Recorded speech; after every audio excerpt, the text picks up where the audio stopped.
जितनी देर हवन में बैठे हैं उतनी देर तो ईश्वर पे ध्यान चला गया, लेकिन जब उठे, हवन से उठे, बस ध्यान भी उठ गया। तो ये गलत नहीं है, एक दूरी तक ये सही है, लेकिन शिव की चर्चा इससे बिल्कुल ही अलग बात है। शिव की चर्चा पूजा पद्धति का ही हाईटेक रूप कहा गया है। वो भी पूजा, ये भी शिव की पूजा है जो अभी घटित हो रही है, जिसमें हम सब बैठे हैं। पूजा में क्या होता है? पूजा में उस ईश्वर का ध्यान करते हैं हम, जिसकी पूजा करने हम बैठे हैं। अभी हम लोग किसके ध्यान में हैं? हम सारे लोग किसके ध्यान में हैं?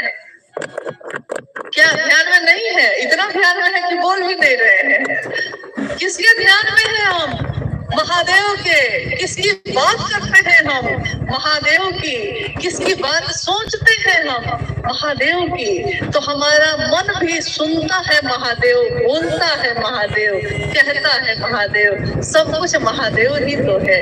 कहते हैं अध्यात्म का आकाश और क्षिति शिव है। साधुता की पराकाष्ठा है शिव। अगर कोई साधु है तो उसकी पराकाष्ठा है शिव। और हम सब तो उन्हीं की बात करते हैं।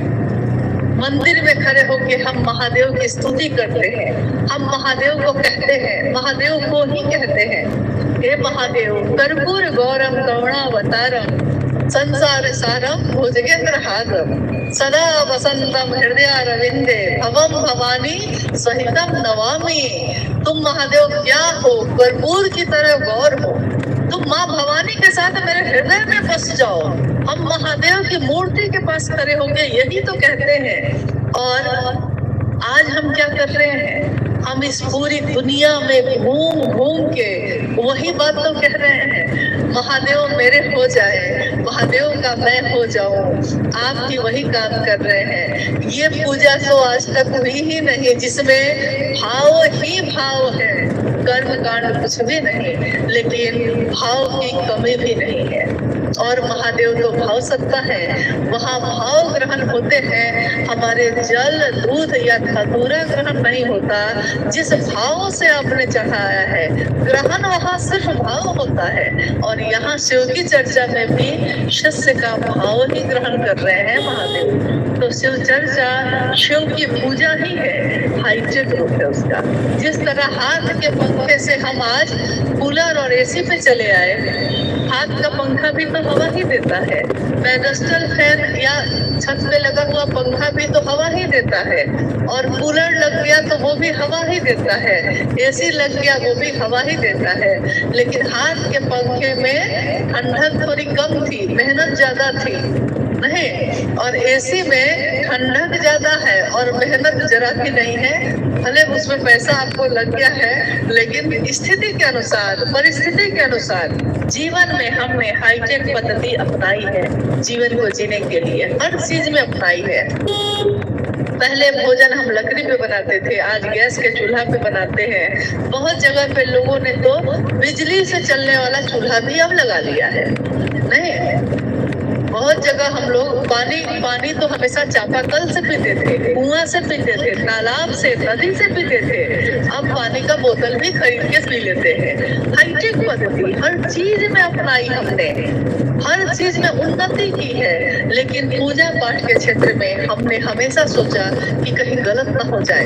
कहीं डर लगता था कि कुछ गलत हो गया पूजा में तो पता नहीं इसको सजा हो जाएगी, पाप हो जाएगा। लेकिन साहब ने ये बताया, ये समझाया कि जो अपना होता है वो अपनों से नहीं डरता। बाघ का बच्चा बाघ से नहीं डरता। महादेव की संतान महादेव से डरती नहीं है, महादेव को प्यार करती है, डरती थोड़ी ही है।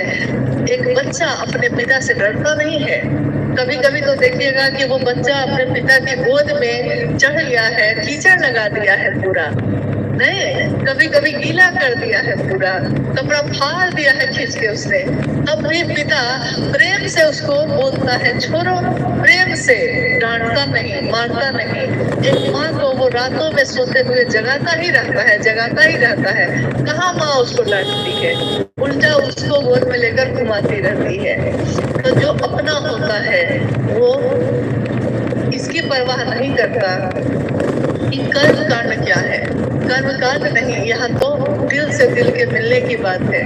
महादेव मेरे हैं तो मेरे वो उसको जो आता है अपनों के लिए हम लोग अपना जो आता है उसी के द्वारा करते हैं। जैसे आपने देखा होगा कि आपके हमारे घर में भोजन बनता है, जैसा भोजन आपको आता है बनाने आप अपने परिवार के लिए वैसा ही तो बनाती हैं। हर आदमी को सुंदर भोजन बनाने नहीं आता, बहुत लोगों को आता है, बहुत लोगों को नहीं आता है। जैसे हमको भी बहुत अच्छा खाना बनाने नहीं आता, कोई आदमी सद्गुण संपन्न नहीं होता, लेकिन जो सुंदर खाना बनाती है हम उन लोगों का बहुत सम्मान करते हैं।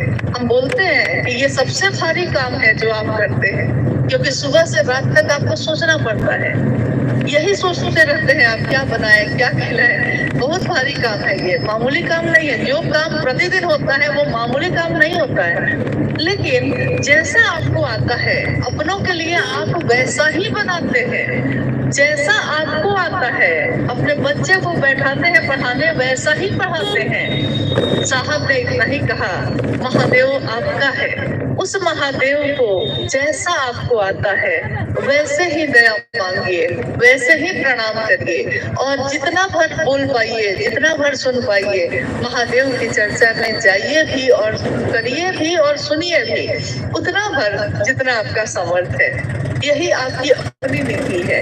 अपनों के लिए जो आपको जैसा आता है आप वैसा ही करते हैं। महादेव से डरने की जरूरत नहीं, वो तो भोला भी है और एकमात्र एक ऐसी सत्ता है जिसको पूरी दुनिया ने बाबा कह के पुकारा है।